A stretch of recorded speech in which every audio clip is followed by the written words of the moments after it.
You are someone who is all too familiar with being a refugee. You're from Somalia.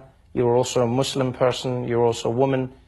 You are everything that President Trump seems to be against.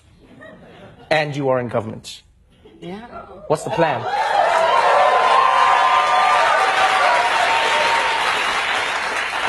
I am America's hope and the president's nightmare.